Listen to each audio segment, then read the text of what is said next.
Salut les amateurs, on est de retour à Compiègne pour la seconde partie de la vidéo sur le VOR.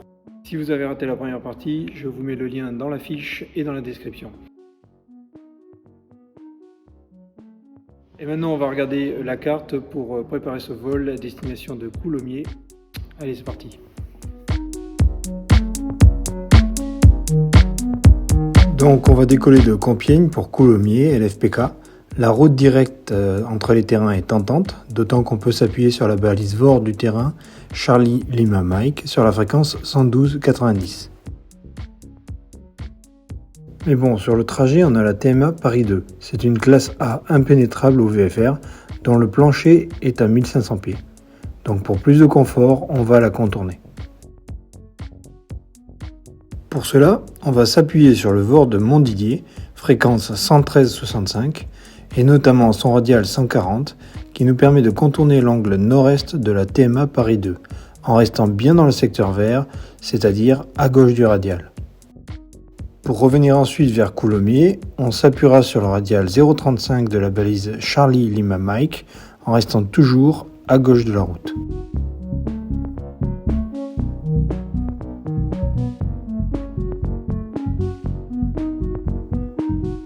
Allez, on décolle après avoir programmé nos fréquences sur le poste radionav.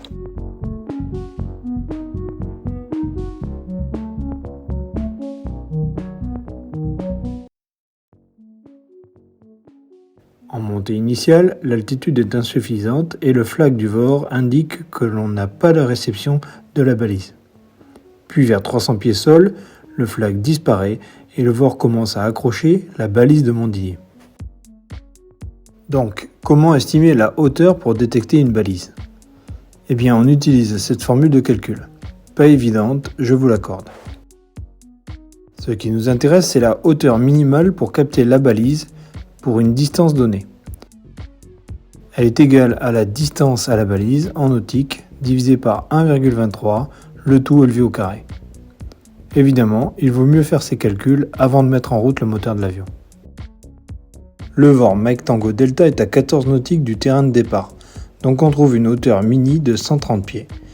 Mais c'est tellement bas que les obstacles naturels gênent la réception jusqu'à 300 pieds sol.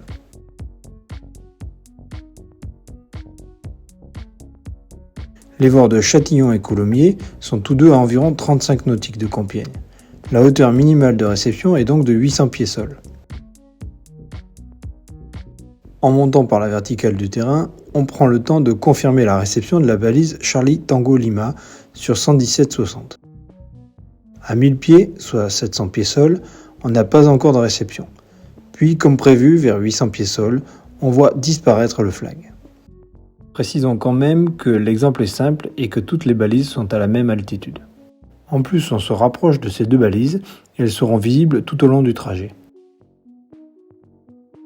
Par contre, à la fin du parcours, on sera à 48 nautiques de Mike Tango Delta et la hauteur minimale de réception sera alors de 1500 pieds. Cette hauteur minimale augmente très rapidement sur les derniers nautiques de la branche. C'est logique puisque la relation est parabolique.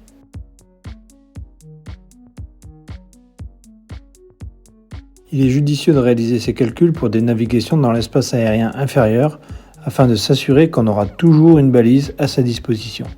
Sinon, la phase de navigation à l'estime devient indispensable. On peut aussi faire une autre action contrôle pour vérifier qu'on capte la bonne balise avec l'écoute du code Morse.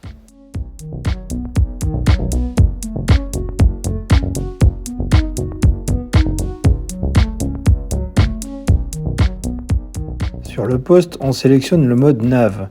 On affiche la fréquence que l'on veut tester et on monte le volume. On peut alors entendre le code Morse de la balise. Pour mémoire, le code Morse se note à l'aide de traits, les ta, et de points, les ti. Le M s'écrit trait, on prononce ta. Pour le T, c'est un seul ta. Pour le D, c'est un ta et deux ti. Sur 113-65, on entend donc la série ta, ti, ti.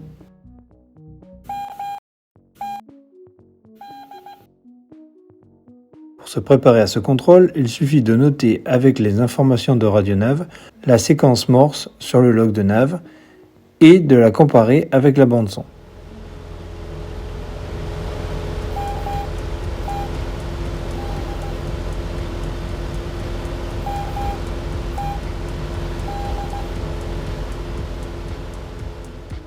Pour la balise de Coulommiers, c'est quand même un peu plus velu.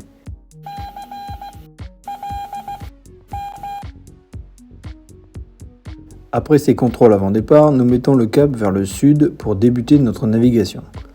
Pour l'instant, on peut avancer malgré un plafond à 1700 pieds dans une masse d'air vraiment très brumeuse.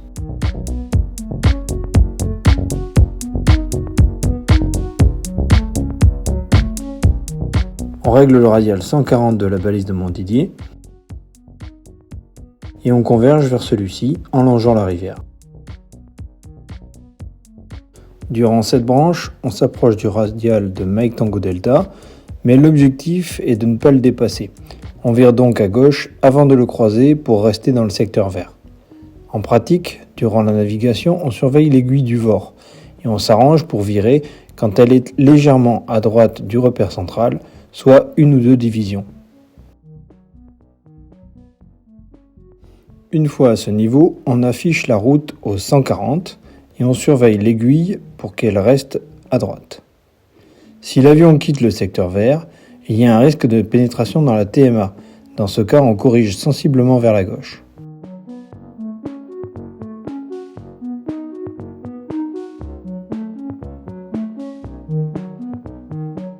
En suivant cette méthode, notre parcours se passe bien. Nous parvenons au niveau de la balise VOR désaffectée de Boursonne. Mais à ce niveau, nous rencontrons des conditions météo qui nous contraignent à faire demi-tour. On abandonne donc la seconde partie de l'exercice sur Coulommiers. Sur le retour, la météo ne s'arrange pas et la localisation devient difficile. C'est l'occasion de réaliser un nouvel exercice.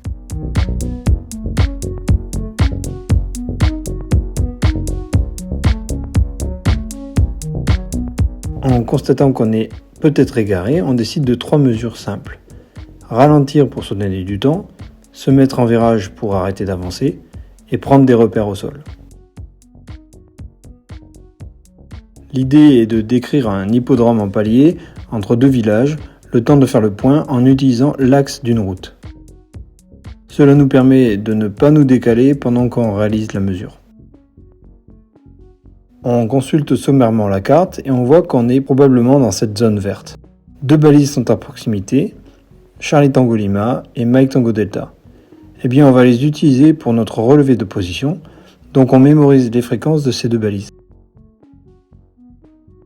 Puis, on commence à chercher un radial vers Charlie Tango Lima. Pour cela, on va faire tourner la molette de l'indicateur VOR jusqu'à aligner l'aiguille au centre sans se soucier de la marque de secteur. Puis on relève le cap indiqué par les repères triangulaires en haut et en bas du cadran. On note ici le relèvement 100 et 280 que l'on reporte sur notre carte au niveau de la rosace de la balise de Châtillon. On peut aller tracer à l'aide de la règle l'axe sur lequel on se situe et qui passe par ces 2 repères et par la balise. On poursuit nos relevés en faisant attention à notre pilotage et en profitant des phases de vol en ligne droite. On passe ensuite sur la fréquence de la balise de Mike Tango Delta et on aligne à nouveau l'aiguille.